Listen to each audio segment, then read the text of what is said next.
और एक बड़ी खबर आपको बता दें, विधानसभा चुनाव जीते बीजेपी सांसदों ने इस्तीफा दिया। छत्तीसगढ़, राजस्थान, मध्य प्रदेश में जिन सांसदों को विधानसभा चुनाव में उतारा था, अब उन्होंने इस्तीफा दे दिया। अहम खबर इस वक्त की बात आपको बता रहे हैं। विधानसभा चुनाव जीते बीजेपी सांसदों का इस्तीफा हुआ है।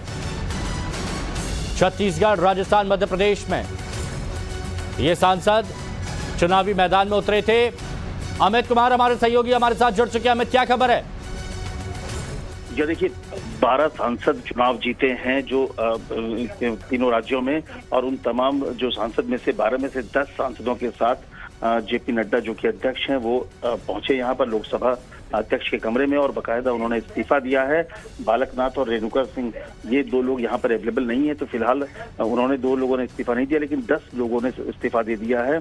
अब जब जेपी नड्डा से जब बाहर निकले तो उनसे जब बात हुई तो उन्होंने कहा कि ये एक प्रक्रिया है, क्योंकि ये सांसद चुने जा चुके हैं, इसलिए सांसद चुनने के बाद इनको इस्तीफा देना होता है, 14 दिन के भीतर है। लेकिन पार्टी ने तय किया है कि जो भी विधायक बने हैं सांसद, वो विधानसभा में बैठेंगे, और इसीलिए उनको इस्तीफा दे दिया है। जो विधायक दिया, जिनकी इस्तीफा, अगर इस्तीफे की बात आप करिए तो कुल मिला के टोटल जो लोग हैं वो उसमें नरेंद्र तोमर हैं, प्रहलाद पटेल हैं, राज्यवर्धन सिंह राठौड़ हैं, दिया कुमारी हैं, रित्ती पाठक है, अरुण साव है, राकेश सिंह, उदय प्रताप सिंह, गोमती साव ने मुलाकात की। इसके अलावा जो किरोड़ी लाल मीणा है वो राज्यसभा से सांसद है, तो उन्होंने भी राज्यसभा स्पीकर से मिलकर, राज्यसभा चेयरमैन से मिलकर अपना इस्तीफा सौंप दिया है।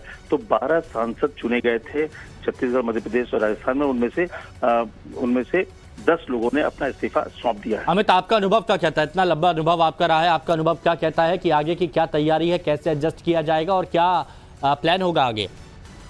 देखिए, जिस मकसद से उतारा गया था, देखिए अब ये पुरानी बीजेपी नहीं है, नई बीजेपी है। नई बीजेपी में इसी मकसद से उतारा गया था कि वहां पर पार्टी मजबूत हो। जिन बड़े नेताओं को उतारा गया था, सांसदों को, कि उस लोकेशन पे, वहां आसपास में हो, वहां पर उनके रहने से उसका फर्क पड़ेगा। और इसीलिए, क्योंकि अब टारगेट 2024 है, 2024 का चुनाव होगा, तो ये लोग उन इलाके में होंगे तो उसका फायदा होगा। दूसरी बात, मुझे लगता है कि अब जो मुख्यमंत्री होगा वो मुख्यमंत्री इन विधायकों में से ही कोई होगा, क्योंकि जो बीच में चर्चा हो रही थी कि बाहर से भेजा जा सकता है, सांसद को भेजा जा सकता है, जो मेरा एक लंबा अनुभव कह रहा है वो ये इस बात को कह रहा है कि संभावना यही है कि विधायकों में से ही तीनों राज्यों में मुख्यमंत्री चुने जा सकते हैं।